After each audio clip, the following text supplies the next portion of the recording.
that's not stuff. That's 3 tips. There she is. Hey, Hi, Anna, you made it. Good to see you. yeah, I'm so excited. Can you hear me okay? We can hear you just fine. You don't look like Fancy. the bald Zen monk we were expecting, with the gold robe and the bowl.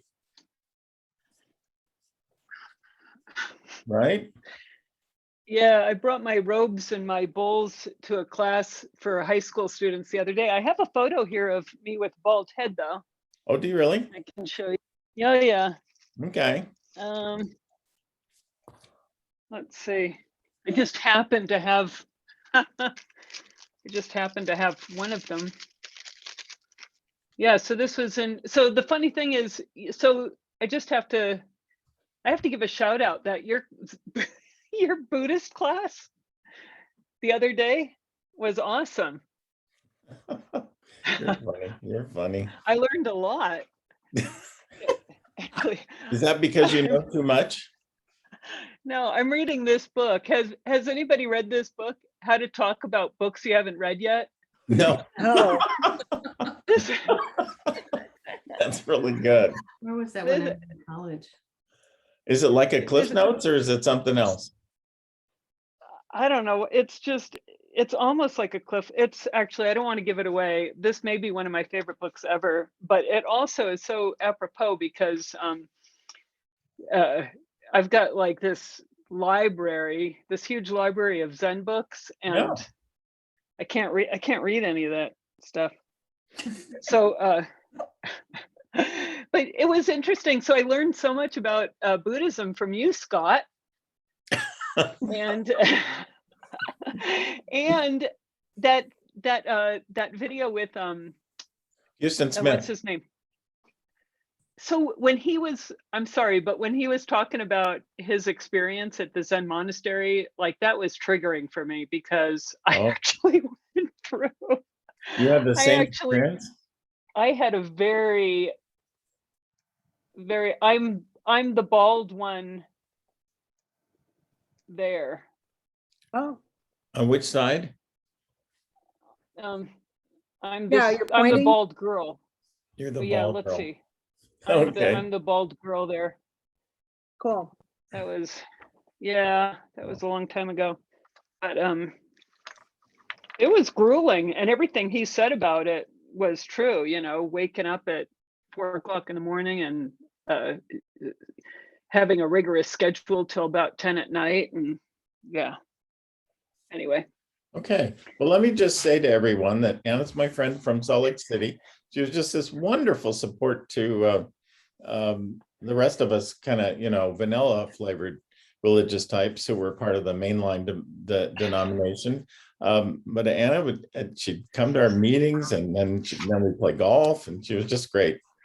So she is also a Zen monk, artist, writer, and stress reduction and mind management expert. Who presents regularly at conferences and events. And her organization, Clear Wheel, brings stress reduction to students, teachers, and parents, and connects students and future world leaders, of course, from all over the world. So anyway, just wanted you to know that Anna and Clear Wheel are one. I love that title. It's a great name. Oh, So thank you. we'll let you just take it because you obviously saw our first meeting, so you know the little bit we know about Buddhism. Well, thank you. Gosh, that intro was awesome. Anyway, that was a little bit of a joke because I wrote that, right? Right. I'm sorry, I should have said that first. Yeah. Okay. She also Um, can levitate and lift very heavy objects. You didn't say that. Bending spoons? Right. You can bend spoons with your mind. bend spoon. Yeah. Well, let's see. I thought, I mean, you said so much about meditation or about Buddhism, and I thought maybe I could rip off of a couple of points you made. Yeah. One of the things you said that I either I had read it and I had forgotten it, which is entirely possible, or I just had never read it. I think I need to let a pet out of my office. Sorry. Or maybe, oh, you know what? I think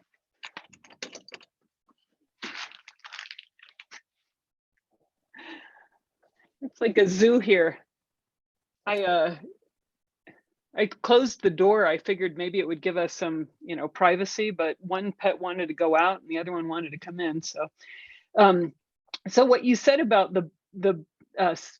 Prince Siddhartha's history, or the story, Mhm. and how his son was named Fetter.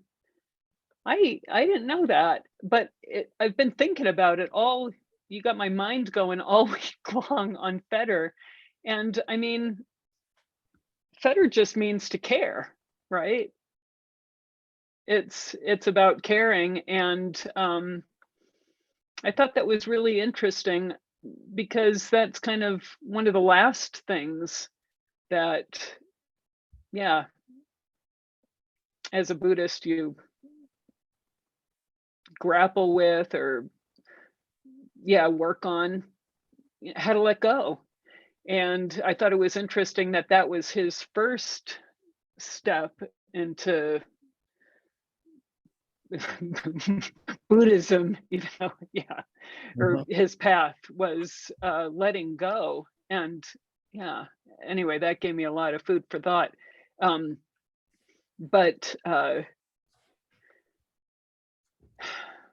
I mean, that word care, what we care about,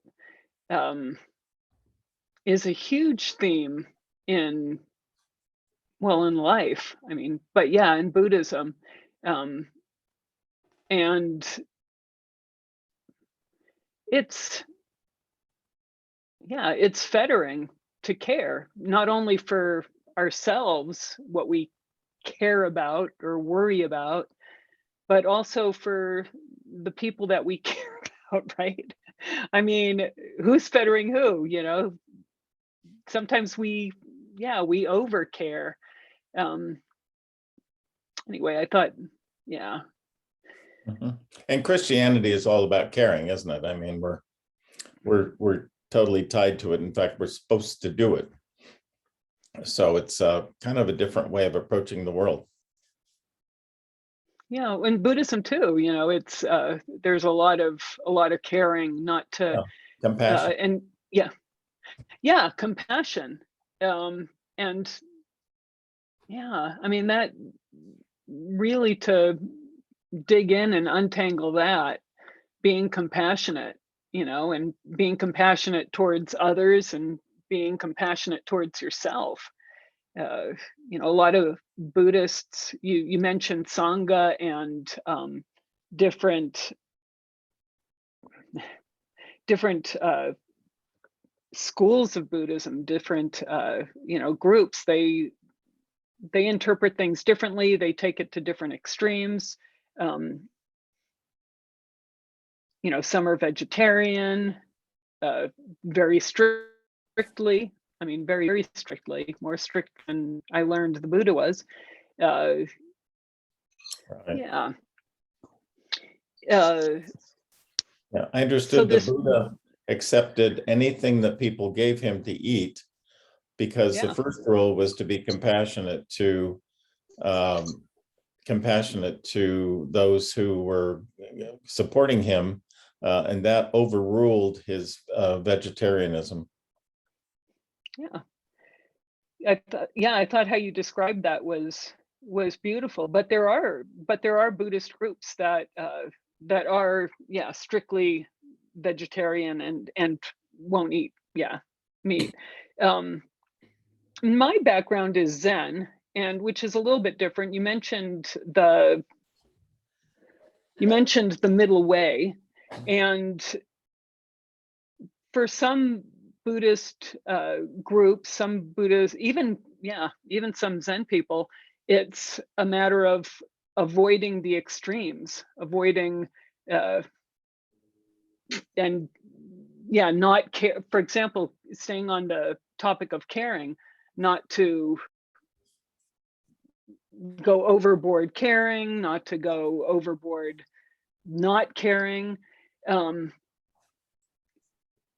group that my lineage, my Sangha, my training, our training for the middle way is not so much avoiding or not avoiding the extremes, but just recognizing them and embracing them. That, I mean, some days you are going to go overboard on caring, and some days you are going to go overboard on not caring. But when you recognize the extremes and when you embrace the extremes, it's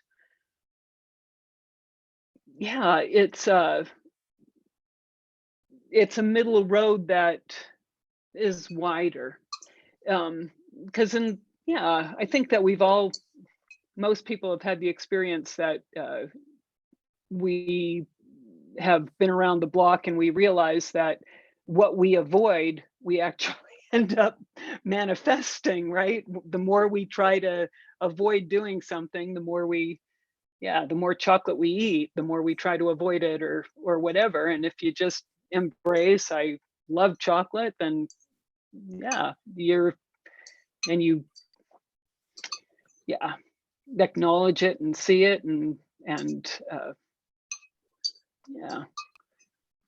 gosh, my talk is nowhere nearly as eloquent as yours, Scott. I should have Let me ask how you came to Buddhism, because you're in Salt Lake City, for heaven's sake, too. And how did this happen? You want to give us an idea where you come from? Well, I was raised in Southern California in an affluent neighborhood. And when you're lucky enough to be raised in certain neighborhoods, you're exposed to people from all over the world. And so I think that, that was part of it. My stepmother, who I've known since I was 4, is Japanese. And so I've, always been exposed to Japanese culture. And then, I moved here to Salt Lake City from Boston and was studying Native American practices. Mostly, most of what we did was council and talking circle, which is actually, have you done that with your group? It's pretty amazing. Has anybody here heard of it before? Anybody? Yeah, okay, June Carlson has. So it's really profound. You basically, you sit in a circle, and there's a talking stick, and you just pass it around, and the person that has it speaks from the heart very presently. So it's actually a great Zen practice of being present. You're not supposed to talk about anything that you were thinking about talking about. It's supposed to be what is arising right now. Oh. And then it's an amazing practice. And then you talk, or it's called council or talking circle. And the person holding the stick or the fan or whatever object it is the one that talks. And the rule is that they speak from the heart, whatever's coming up immediately and very presently, and nobody else can. Everybody else has to be quiet, which is, if you came from a family like mine, where, the minute somebody opens their mouth, it's like the signal for everybody else to start talking at the same time. This is a great practice. And then some councils, what they'll do is they'll put another token in the middle. And if somebody has something, like they're being called to say something, they can pick that thing up. And then the person who has the talking stick or the talking fan, if they want, they can acknowledge the other person and ask for their feedback. and so that's how it goes. And then it kind of, some people, some groups, they pass it around, others, they put it back in the center. And if somebody is feeling called to talk, they pick it up. So I was with a group that did that, and the gal who hosted it, her roommate became my boyfriend, and he studied Zen. So there you go. That's how he said, hey, you want to check out, the Zen center I go to?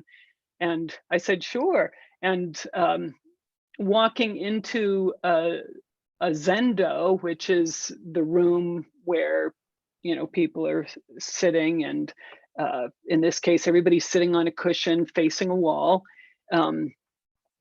It was like coming home. Everybody could just, I don't know what it was like, if this happened to anybody else here, but when I was a kid, if I was sitting, my mother would say, sit still, be quiet. But if I was sitting still and quiet, she would ask me, what's wrong? What's wrong? What's wrong? Why aren't you saying anything? Because we see, we can see the mind of somebody else when they're moving. But if they're sitting still, for some people, it can be pretty unnerving. So to be able to sit in a room with other people just sitting, and I could just sit still, it was amazing. And yeah, I loved it. And then and it was just a little house here in Salt Lake City, and it was the little Wasatch Zen group.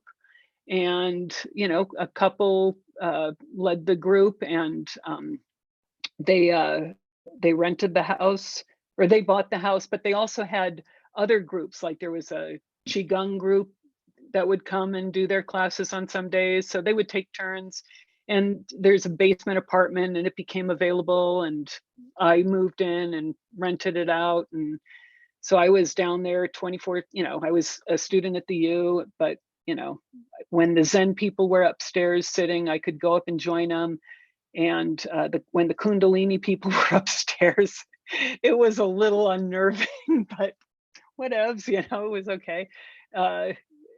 And then not long after I moved in the basement, the people that were, the Zen people who owned the house, their Zen teacher was looking for a place to make his new monastery, and they chose that place. And then all of a sudden there were 40 monks from Europe who were now in that building, and in the building next door, and in the other building next door. And so all of us, when the student's ready, the teacher will come. And he came with 40 of his closest, monks, and they were right there. And I just kind of, kept going.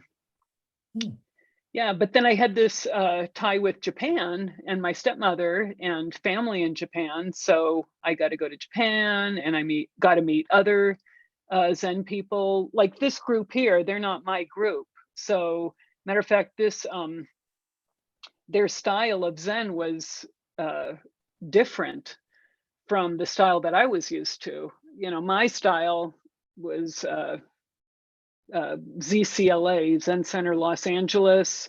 It's Soto style. You wear your robes, you keep the pleats really nice. Your enlightened state is judged by how smooth you looked, and how smooth all your robes were. And in Japan, at this group, these guys are wearing like burlap bags. I think that these robes that these guys had on weren't made out of silk. I think they had like spikes spiking on the inside. It was all about how fast you are, how rough you are. It was very samurai like. So I got yelled at a lot. But so anyway, so then Scott, I just kept going with it. And I still study. I still, this kind of segues to Sangha. Sangha is, and it's interesting when you said, I think you said something like, I don't exactly know what Sangha is. Did you say that? Mm-hmm. everybody says that. I mean, even my Zen teacher says that. Nobody knows what Sangha is. What's this thing? It's the most important thing of Buddhism. You know, there's the Buddha, the Dharma, and the Sangha. The Buddha is, you know, your Buddha nature, your quest for awakening, right? Which is a verb. We do it every moment. We're awakening, just being alert, looking around, living moment to moment. That's your Buddha nature. And then Dharma is, yeah, it's the teaching of the whole world. It's what's around you. It's, yeah, what you're confronted with. It's the teaching. And then Sangha is the community, but nobody knows what that is, right? Except for that it's what's kept me in Zen, as far as using that word. Otherwise, I'd just be, you know, an enlightened person like all of you guys, you know. But So yeah, I've got luck. Yeah, can I take you back to Dharma for a minute? There's please. that classic Buddhist saying that says, there is no way to happiness. Happiness is the way. Now that I find that intriguing and mystical, and yet I just don't understand what it's getting at. Have you pondered that? There's no way to happiness. Happiness is the way. Well, sure. Go ahead. How are you feeling right now?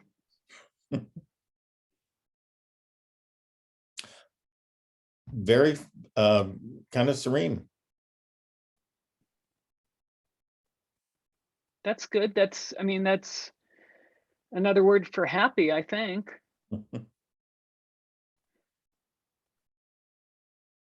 And yeah, I think when we just sit and realize that, when we notice what we're like and there's not the extra, we let that go. What is it like being you right this second? Like, yeah, like June, and I want to say Bob, but I don't know what June's man's name is, and yeah, and Wally and Sandy and Diane and Janet. I mean, yeah, if we take a moment just to sit and feel what we feel like without any stories, it's just serene. Without any stories, meaning without any equivocation of where we've come from or where we're going, or all that kind of imagination. Yeah, exactly. Yeah, normally when we ask each other how we are, we're looking for a perfunctory answer, not anything actually reflective. Well, yeah, and go ahead and tell somebody, you know, oh, you know, how am I? I'm serene, I'm happy, I'm fine. You know, I mean, it's interesting because sometimes that'll bring up a lot of stuff, you know.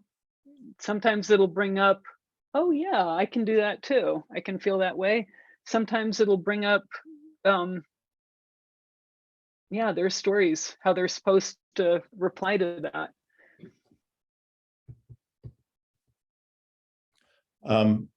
You also are going to say a few words about the word moo. Actually, I wasn't going to. I was going to have you guys do it. So, yeah, I mean, so you touched on koans in your, Yeah. in the Buddha class, the Buddhist class, which was excellent, by the way, Scott. Or actually, maybe that was Houston Smith It was who Houston brought up Smith. koan. Right. Okay. So koans are these riddles that the Zen master, right, will give the student, because otherwise the student will just be sitting on the cushion thinking of what they're going to do during the day, right? Like every morning, there's my bell, there's my cushion, and we have a Zoom sitting every morning. And yeah, sometimes I'm sitting there and I'm thinking of my to-do list, but sometimes I sit there and just, Scott, like, I'm feeling okay. What does it feel like to feel happy, to feel good? Usually, I don't want to say usually, often, and I think we all know a lot of people, and maybe sometimes we are those people, where we spend a lot of energy reminding ourselves over and over and over again about our pains, right? And then we practice feeling those pains. But how often do we practice feeling just serene or happy or relaxed or okay? So in the morning I'll sit, and I challenge any of you to do this too if you feel like it sometime, just to take 5 minutes out or an hour and practice just sitting there and realizing that, gosh, I'm okay. I can just sit here and feel happy, or feel serene, or, you don't even have to put any word to it. Just like feel being myself for a couple of minutes and be able to remember what that feels like. One of these days, maybe, even though death has not been proven, because not everybody who has been born has died yet, but yeah, but for a lot of us, I think we're gonna get kind of bored with this game and move on. But wouldn't it be a shame if after we move on, it's like we realize, wow, did I actually take out time to feel what this life felt like without all the blah blah blah in the stories? I have a feeling I'm talking to a very enlightened group. So, usually when I mention this, it's to teenagers and they're like, oh, but Richard Rohr says that in one of his talks. He's a Franciscan priest who, is probably the most respected wise person in the Christian tradition today, because he has evangelical Christians listening to him just as much as Catholics and Presbyterians. And he says that everybody gets to the point where they reflect that way. And sometimes it's when they get their diagnosis that their cancer is inoperable.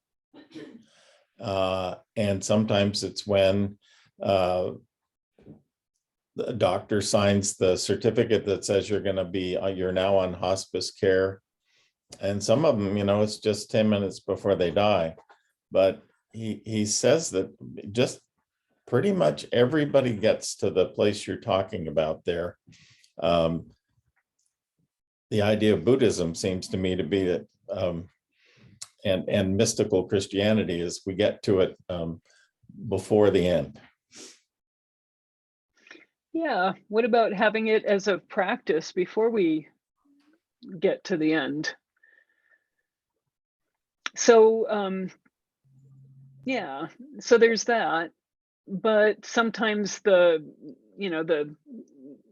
Roshi or the sensei or the grand poobah or the person in charge of the Zen training, they think, well, my students need something more to struggle with. Maybe they're too peaceful on the cushion, and I want to give them some grist for the mill. So they'll say, okay, when the student comes in to Daison or Dokusan, that interview room with the teacher, and yeah, and demonstrates their understanding. One way to do that is to have a koan to work on, and there's hundreds of koans, there's thousands of koans. There's my Zen crush is, my favorite Zen author is Dogen Zenji. Yeah, and he says, you know, life is the Genjo koan. It's the ultimate koan, is your whole life. But, you know, for a Zen teacher, they like to keep it simple, and they say, okay, work on this koan, and one of them is Mu, right? So during the past week, has anybody here worked on Mu? Has anybody thought about Mu at all? No. Well, It's the major word, anybody here have, right? what's that? It's the major word. You know, my favorite filmmaker is Yasujiro Ozu, who's Japanese, and he has that Japanese character Mu on his tomb, which, I mean, means empty, right? But it's an emptiness that has a fullness to it, obviously. Yeah, it's, well, like you, it's, yeah, it's like that saying, the way, or I think it's a Taoist saying, the way that can be described is not the way, right? Right. Because it's beyond words and letters. And yeah, so Mu means emptiness or nothing or no. So does a dog have Buddha nature? Mu. You can hear my dog is digging the carpet here.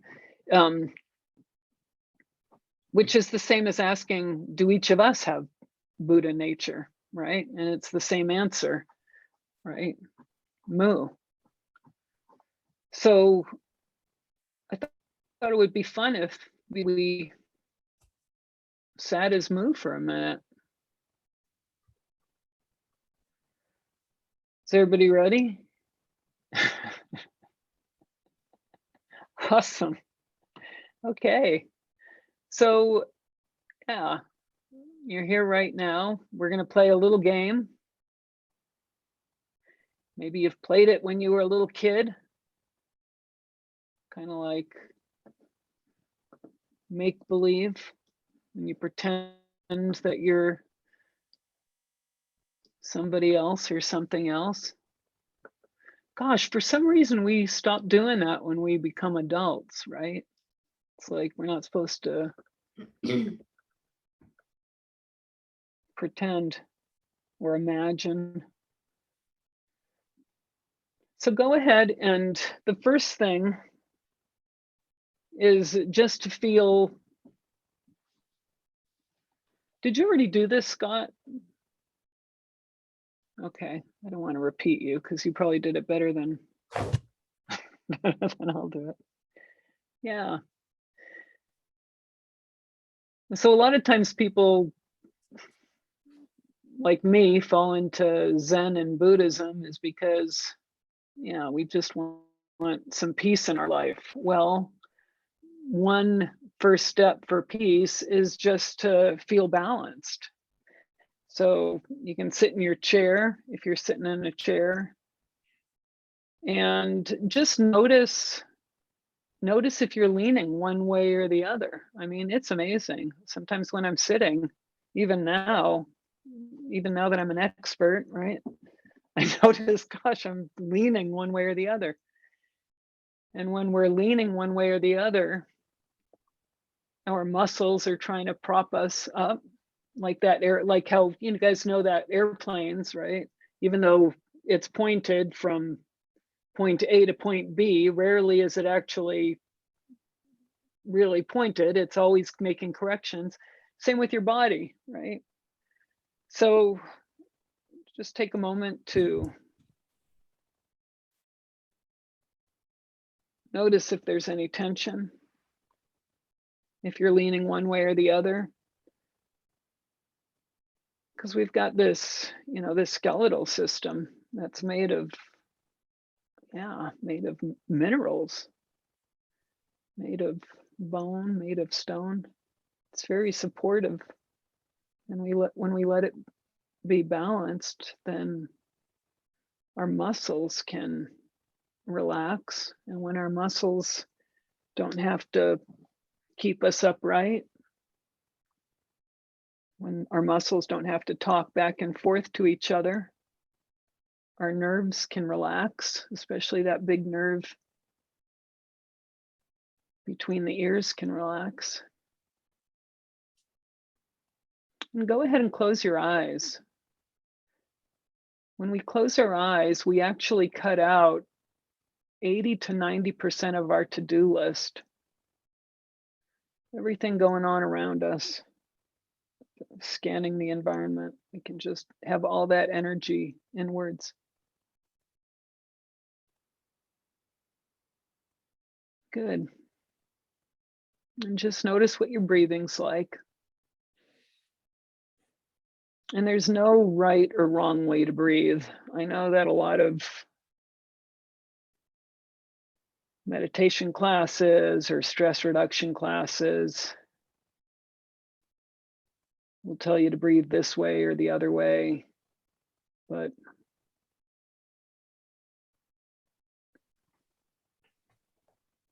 I could go off on a tangent talking about how just to forget about it, just let yourself breathe however you're breathing. Notice what your energy feels like.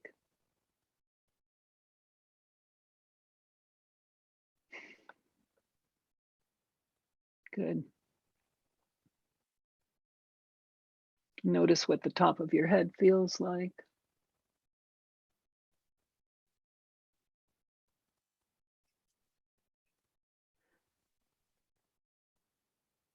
Now, where you are, it's, I think, 7:38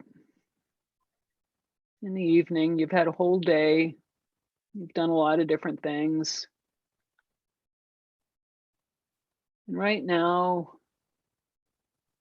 you're in this class. You're just taking a couple of moments. Everything you've done today, everything you've done your whole life has brought you to right now.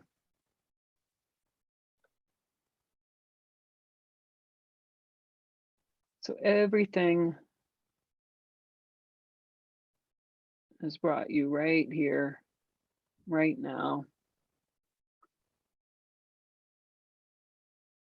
What does that feel like?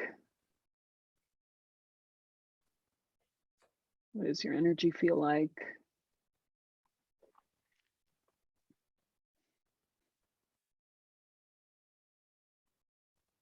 If you want, you can do a little body scan, feel what the bottom of your feet feels like.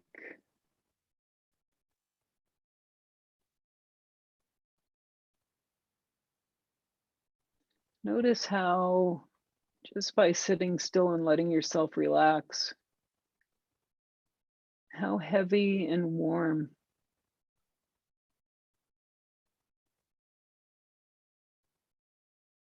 your body starts to feel, or however it feels is just fine.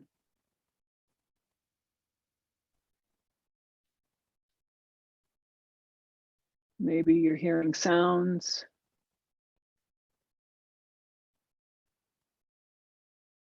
Yeah, you're hearing sounds, my voice, maybe whatever else is going on.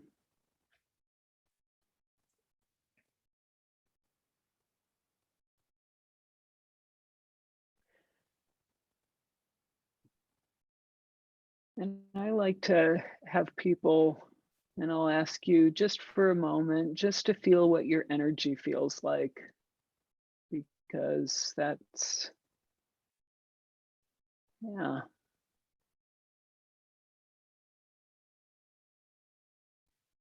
Something very personal And just notice where you feel it or how it feels.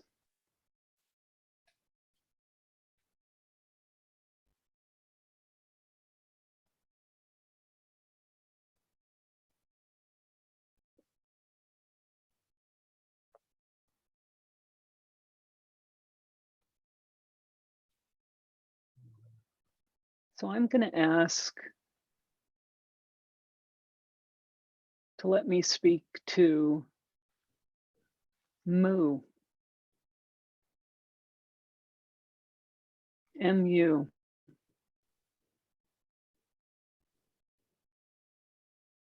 Whatever that is. Mu.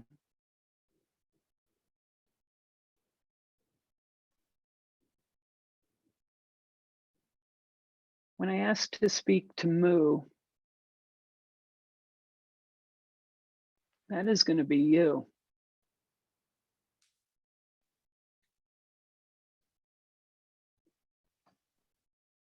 So just notice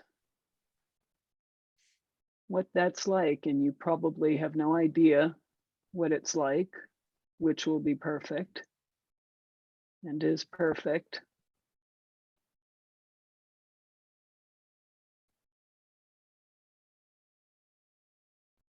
And I'll know that I'm speaking to Mu because I'm looking at you.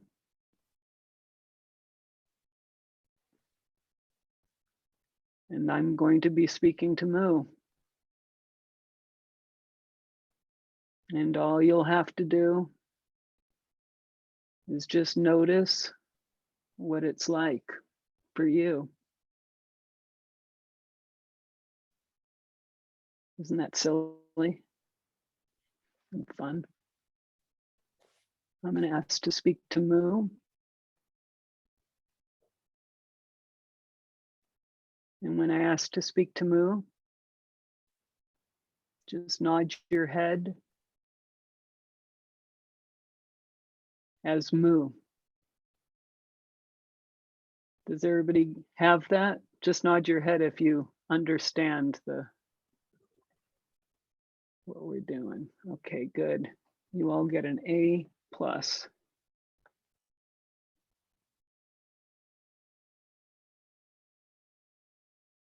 So before we shift to Mu, just notice what it's like being you. Take one last moment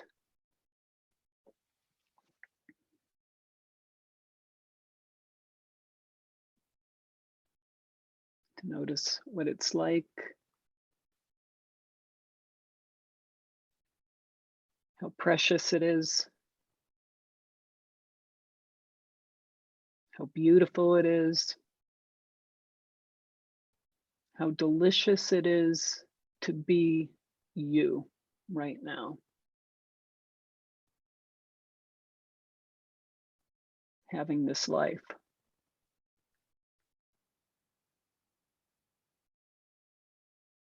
That we don't fully understand, maybe don't understand at all, but it doesn't even matter. That's part of the beauty.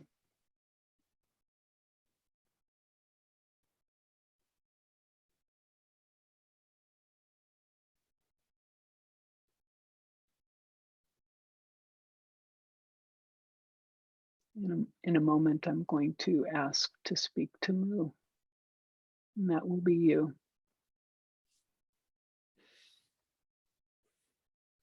How exciting that will be.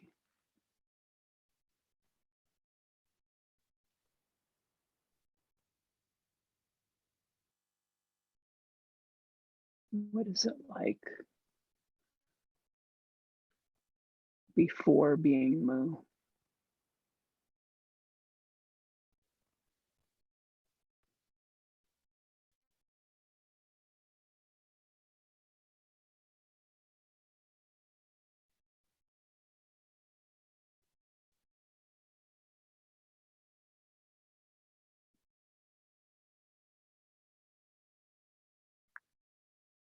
Just take one more quick survey of what your energy feels like, what your body feels like, what your mind feels like, what the top of your head feels like, what the bottom of your feet feel like.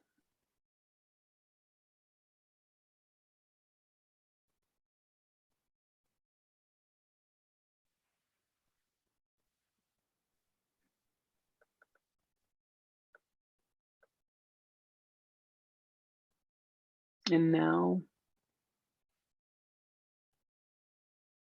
let me speak to Mu.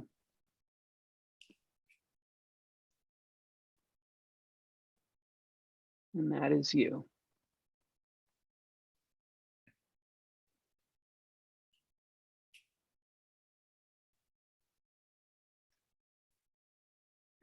So right now, let me speak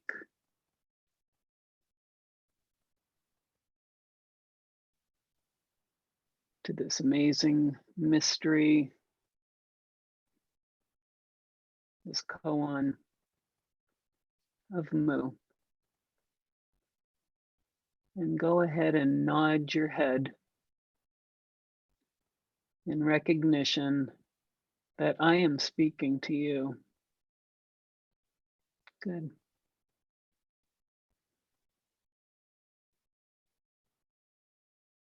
And I'm going to ask, who am I speaking with? And you can just say Mu. You can say Mu out loud or to yourself.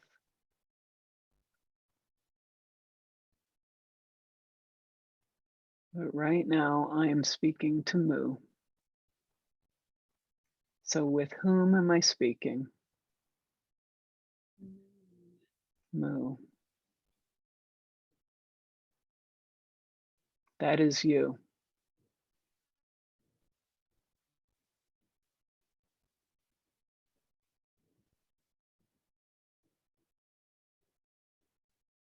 You don't have to understand what it is. Just like a little baby doesn't understand what it is as a little baby. Right now, you are a baby Mu.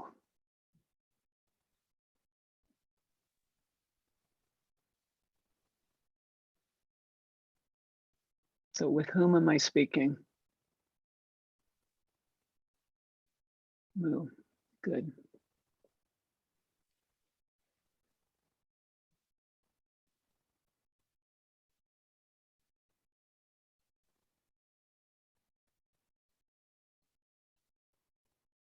If I asked you to point to Mu, how would you point to Mu?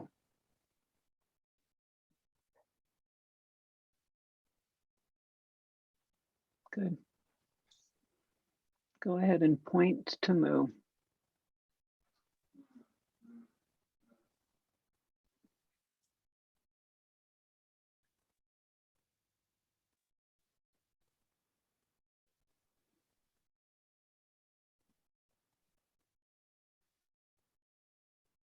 What does it feel like being Mu?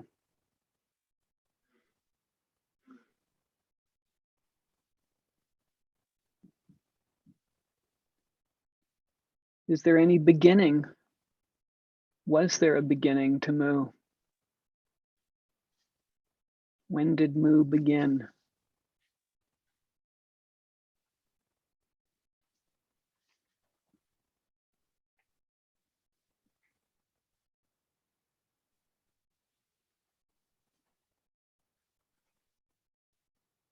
How tall is Mu? Does it matter?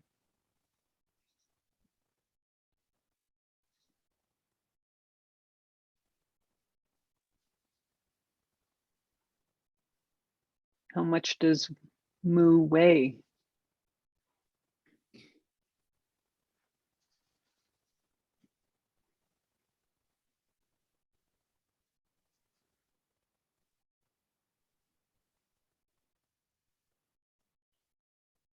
How far does mu extend? What does this energy of mu feel like?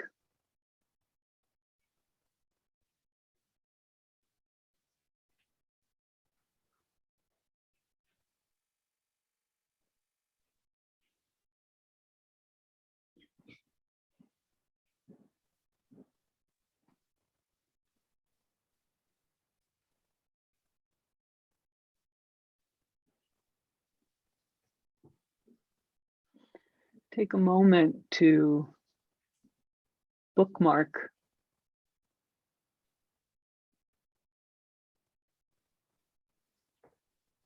mu.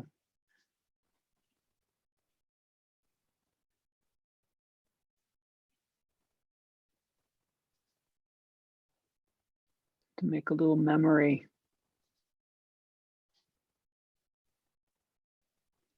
What does this feeling of mu offer you?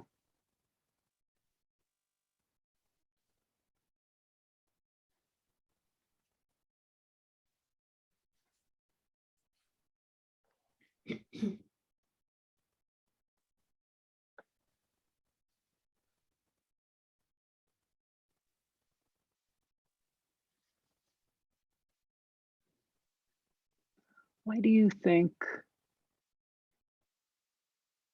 Houston Smith's Roshi and all the Roshis before him thought this was such a great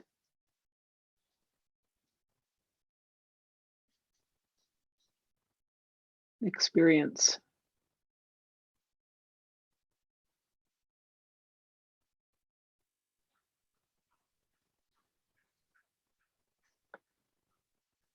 This is not only the first koan, this is the last koan too.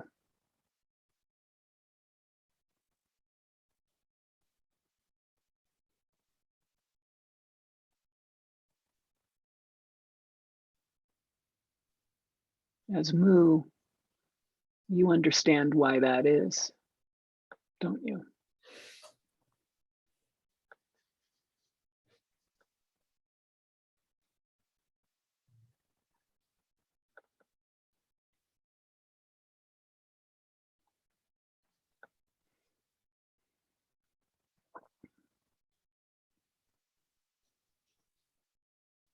As mu,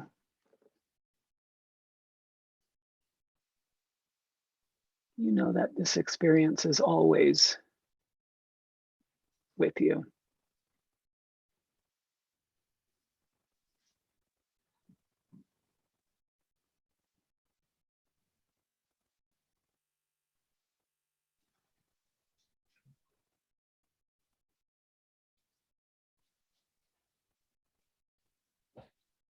As mu, you understand how dogs have Buddha nature, how a blade of grass has Buddha nature.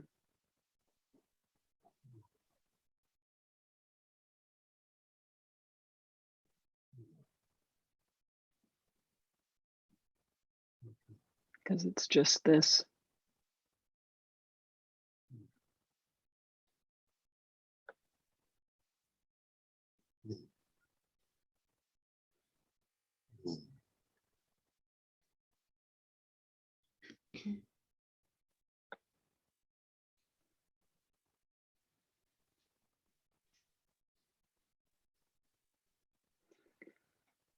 So in a moment, I'm going to ask to speak again to the person that's sitting here experiencing mu, who has experienced mu.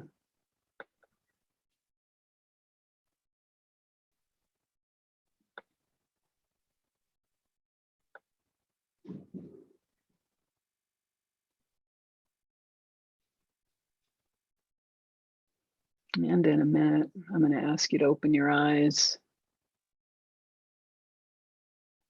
and tap your toes. But before I do, you might want to take another moment just to relish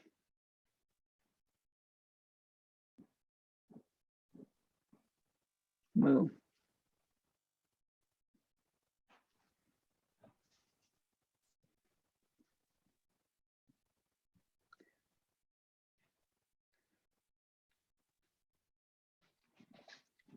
So now I want to talk to the one who's in this class, also moo,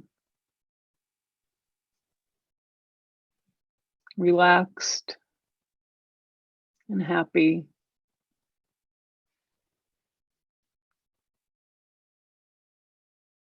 The one who understands that happiness is the way.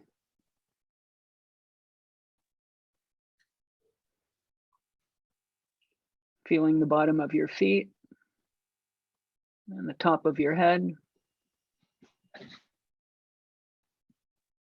Feeling your palms and your fingers. Go ahead and stretch your hands. And tapping your feet, stretching your toes.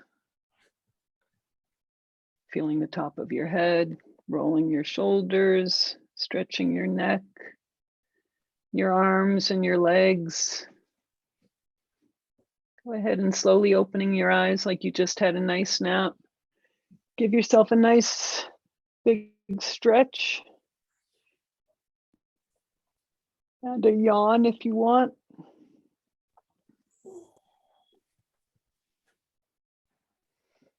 Okay, good. All right. I think you've all passed your first koan. How's everybody doing? Can we unmute so we can hear how everybody's doing? I didn't hear any snoring, unfortunately. Just kidding. How's everybody doing? Feel free to What was it unmute like? yourselves and speak Yeah. up.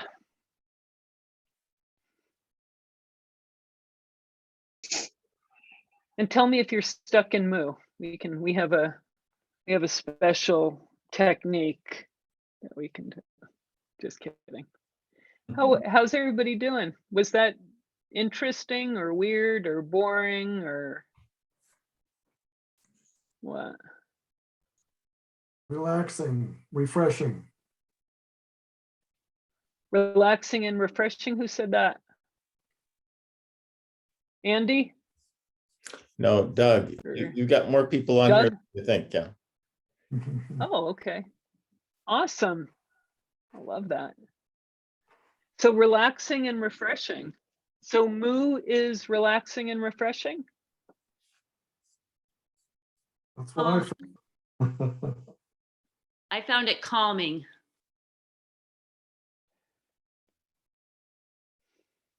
Good. Who's talking? Vicky. Oh, Vicky, thank you. Yeah. And are you still feeling calm? I feel very calm and I need that in my life. I would like to repeat this. Well, you can remember at any time. So this is Dave speaking. So I would say very enjoyable of resting in the emptiness, being unfettered, letting the mind not have perceptions, or just resting in the emptiness. This is Michael, right next to Dave. I feel like I've known Mo a long time, but it's the first time we said hello. The efforts that I've been doing with music, you just took me to the core of what I've been trying to reach. Wow, Anna, you're good. I was relaxed. And my mind did not wander. A first. That's a very interesting point. Yeah. Okay. Well, thank you. And you're Mike, right? Yes, I go by Michael. Okay. Michael? Awesome. Well, thank you. And I'm Yes. glad it was, yeah. Any other moos care to speak up and say what it's like being moo? Kind of interesting to just stare and do nothing. Just think about the world. Usually going about 99 miles an hour, and I wasn't going 99 miles an hour. Going 0 miles an hour. Interesting. Awesome. I think I fell asleep. Who fell asleep? Who's the one that fell asleep? Sandy. That's just fine. Good. You didn't fall over though. You stayed in your chair. Mhm. So Moo kept you in your chair. That's good. Good. Do it again. It's a state of ataraxy for me. Of ataraxy? Supreme calmness. That is a new great word for me, ataraxy.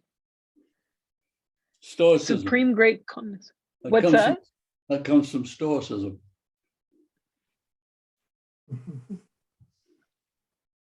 I'm good. I'm so glad.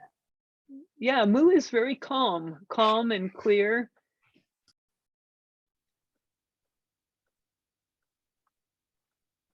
I mean, whatever it is, whatever it was for you, it doesn't even matter.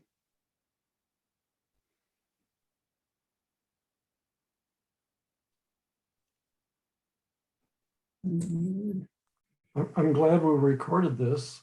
We can go back and do it again. Do it anytime. So when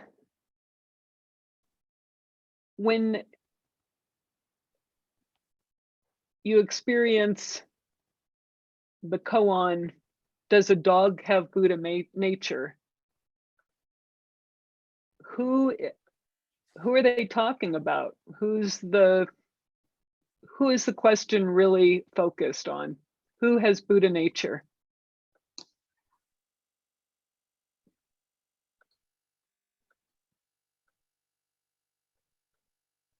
Moo. And who is Moo? Us. Mhm. Yeah, you can just point to yourself. That is you.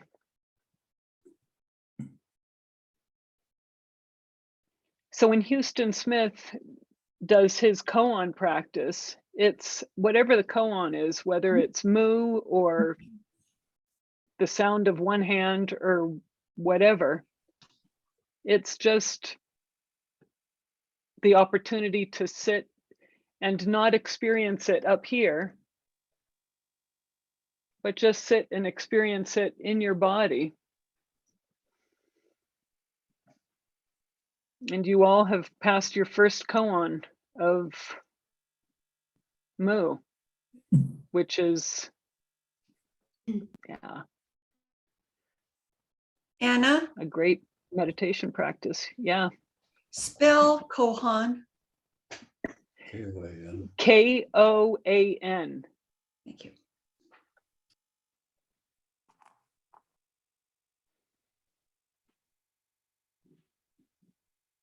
Let's see, did anybody run screaming as Moo? I mean, that would have been just fine. I mean, that's not my goal, but everybody's doing okay?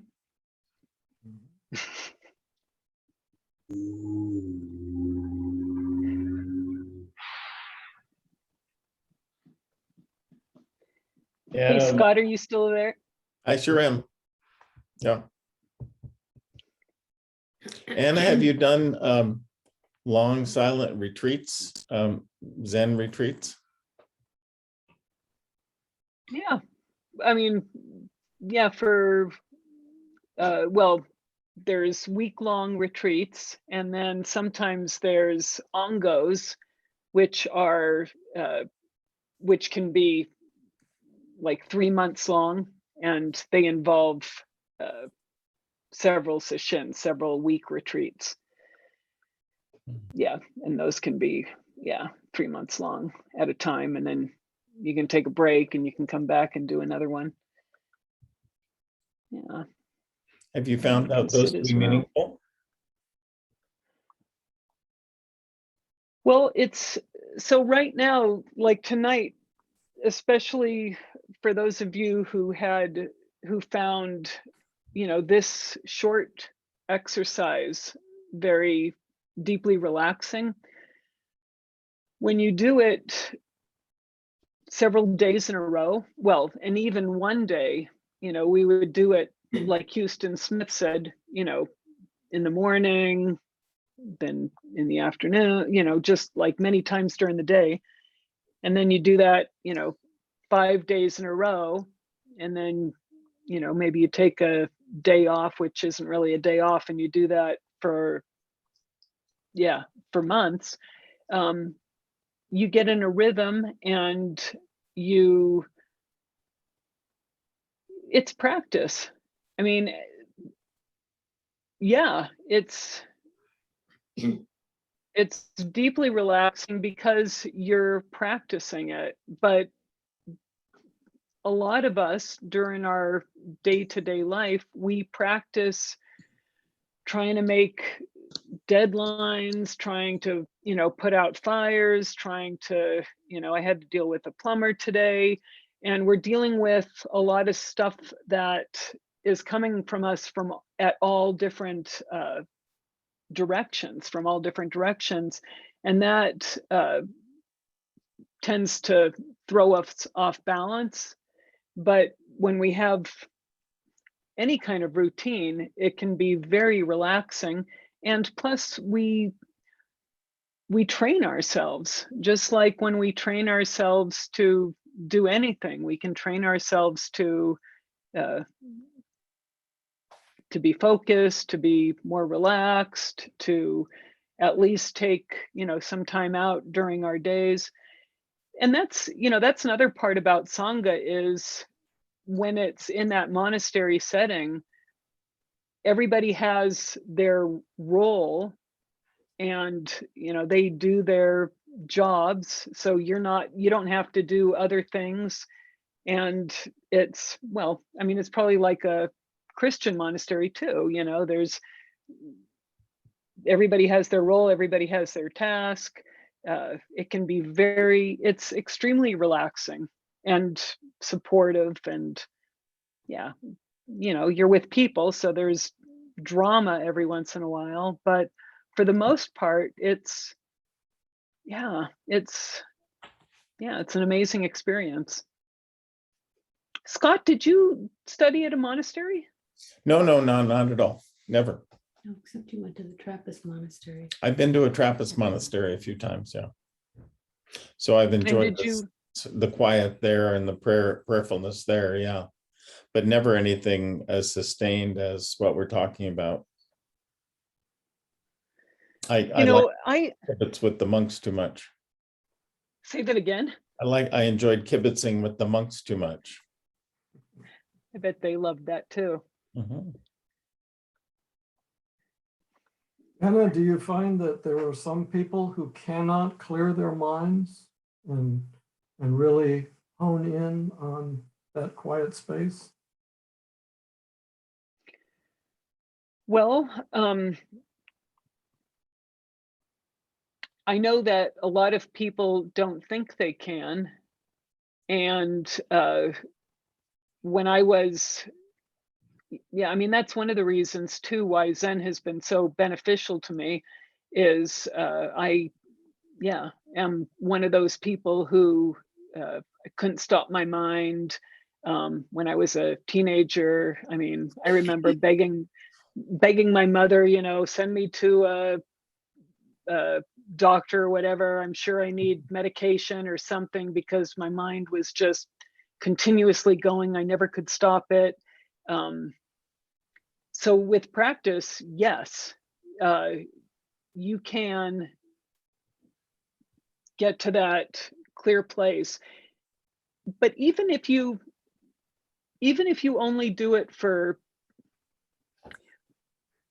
so here's I wish I could see who asked the question.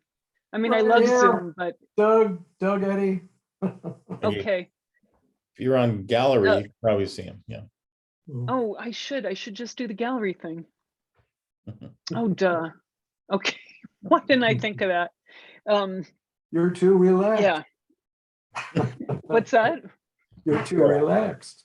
Yeah, I've relaxed. Well, that's why it's so funny. I do these classes and I would tell people, okay, now you're going to go to sleep. And then pretty soon I'm like this. It's like, wait a minute. I'm teaching the class. I have to stay awake. So if you struggle and you want to practice having clarity, what I recommend is taking time out and practicing this kind of meditation every day where you just sit. Now, here's the thing. Everybody here has heard of Deepak Chopra, right? Okay. If anybody hasn't heard of him, let me know. But I have to say, he says, he and other people that promote a certain type of meditation, they say, oh, sit for 20 minutes 2 times a day. I mean, maybe you've all heard that. I mean, TM says that, Deepak Chopra says that. But here's the thing. If you sit for 20 minutes, you can sit there for 20 minutes and your mind can still be doing this for 20 minutes. But if you sit for 25 minutes, something magic, or half an hour, 25 minutes, half an hour, 30 minutes, something magical happens. And that is this. This is my theory, but it's an educated theory. And that is that even if your mind is going a mile a minute for 20, 25 minutes, your mind is going to use up all the glucose and oxygen, and you're going to have at least a moment of not thinking. And you just notice when you have that moment of not thinking, and then bookmark it. And when you have that moment, even if it's like a second or a split second of not thinking, and you bookmark it, when you have it, you'll realize that that moment is always with you. It's a transcendent experience. And even if you just have it for a very short period of time, you'll realize you don't need to do it all the time. Just tap into it. It's kind of like acupuncture or whatever. You just tap into it and it's always there. And if you can just sit down and even let your mind go for half an hour, doesn't matter, let it do its thing, and then let it wear itself out. It's like this. You hold your hand in a fist really tight. At a certain point, it's going to get tired, right? And then you're going to have to relax it. It's the same with your mind. So like people that say meditate for 20 minutes, do it for half an hour. And if you want to hold it as tight as you can on something, go ahead and do it. And that's another value of koans, is that they're working so hard on this difficult riddle that eventually their mind relaxes. And I really believe that that happens around 25, 30 minutes, that just physiologically our brains can't hold on that tight for that length of time. So that's one suggestion I have for you. Another is just notice during the day when you have a moment where all of a sudden your mind is relaxed. And probably if you're like me and like other people, it's probably at work. You're probably working really hard on something. And then all of a sudden you realize, wow, I'm spacing out. My mind is totally relaxed and I should be working on something. The next time you hear yourself say, I really should be focusing and working on something, realize, hey, I'm having a Zen experience and I'm just gonna like notice this for a minute and remember it and bookmark it. And when you remind yourself later, hey, I had that Zen experience, I can do it again. It makes it easier and easier. Does that make sense? Those are my 2 secret tips for. I have to remark that this is Dan. I what strikes me about your comments about the time is that I've heard many people say very similar things about physical exercise. That 20 minutes is kind of the threshold. That if you're stressed, you need exercise. Go 20 minutes or longer, and then you start to get things worked out. That's really interesting. Thank you so much for saying that. And yeah, it is the threshold. And if you can just go a little bit longer. So for Deepak Chopra to say, and Oprah to say, just sit for 20 minutes, I want to strangle them, because it's like, just do it a little bit longer and, you're gonna, it's that 20-minute threshold. Another huge thing that I'm sorry for going over, but is if you have an active mind, don't worry about it, because worrying about it just, the mind, when it's relaxed, also wanders. So sometimes, a lot of times when I'm teaching a meditation class, people say, oh yeah, that was really nice, but my mind kept going. My mind kept, having these crazy thoughts. And then they think they were doing it wrong and they stress out about that. But notice when you're falling asleep, your mind wanders. Your mind, it's not like a switch. It wanders and it relaxes, and trust it and let it go and sit for over 20 minutes. And that's Like that. Those are my tips. Excellent.